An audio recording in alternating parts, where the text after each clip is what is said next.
Number one was Russell Wilson and Seattle. They beat the Colts 28-16. Oh, guys. Oh, man. I might have underestimated how much Russell Wilson can elevate Seattle, which is funny. Like, I always say how underappreciated I believe Russell Wilson is. I always say, like, hey, Russ does not get the respect he deserves. And then I didn't follow my own rationale. In my prediction, I had them going, 6-11, and him not being able to elevate his football team.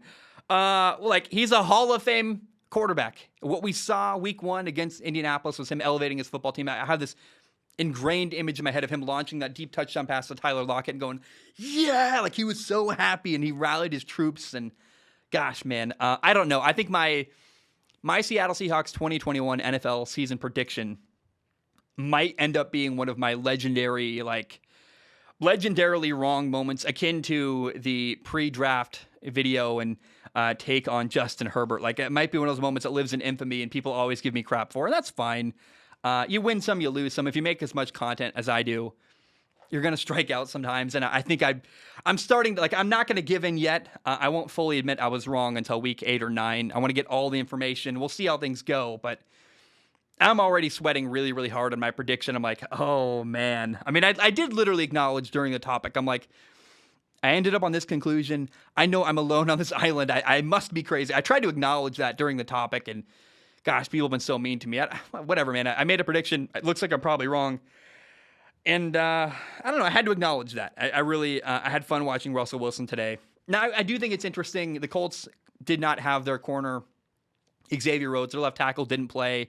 There was a play where Jamal Adams had a sack off the edge. It got called back, actually, because Jamal Adams is offsides. But he ran right by their backup left tackle in Indy. And I'm like, dude, they need Eric Fisher really, really badly. Let's hope Eric Fisher can play. So I'm not making excuses. The Seahawks were great. Russell Wilson was fantastic. But I really do wish that Xavier Rhodes, a great corner, and at least not great, but a starting corner for Indy, and I wish their left tackle, Eric Fisher, would have played in that game. Now, thing number two that I saw the Giants lost to Denver. I didn't watch the game. I watched the highlights to watch Teddy Bridgewater, see if he looked okay. But I want to acknowledge, I only looked at the box score of this game, and then I watched the highlights. So I'm going to sit down tomorrow, watch the game in full between Denver and New York. But I got to say, man, I am so glad the Giants got Saquon Barkley back, because where else would they have been able to find somebody to carry the ball 10 times for 26 yards? I'm like, it's not like they could have drafted a running back in the third round that could have made a big impact. No. They had to draft Saquon Barkley, number 2 overall. Didn't we see the impact of Saquon Barkley yesterday? Come on. Linemen win games, dude. It's unbelievable to me how people don't understand, without a good offensive line, a star running back is useless. I'm not denying the talent Saquon Barkley has. But that pick, I look back, and Saquon Barkley was the wrong move, because he's been hurt. He can't carry a team. Like, he needs a good offensive line, and the Giants don't have that. So, kind of fun snarkiness that, like, really, 10 carries, 26 yards. We'll see how the year goes. But right now, I'm like, I nailed my Giants prediction.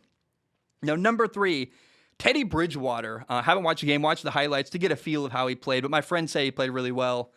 Teddy Bridgewater, his stat line is 28 for 36, 255 yards, 2 touchdowns, no picks, a goose egg. And the Giants have a pretty solid defense. So I want people to open their mind, open your heart, leave it open in your heart for the possibility that magic could happen. We have seen Trent Dilfer won a Super Bowl, and Jimmy Garoppolo led his team to a Super Bowl. Jared Goff led his team to a Super Bowl. Like, didn't win, but they got to one. Bad quarterbacks or average quarterbacks get to Super Bowls actually quite frequently. Look at Jared Goff. You look at Peyton Manning in his final year. Peyton Manning, that final year with the Broncos when he won a Super Bowl, Peyton Manning was not prime Peyton Manning at all.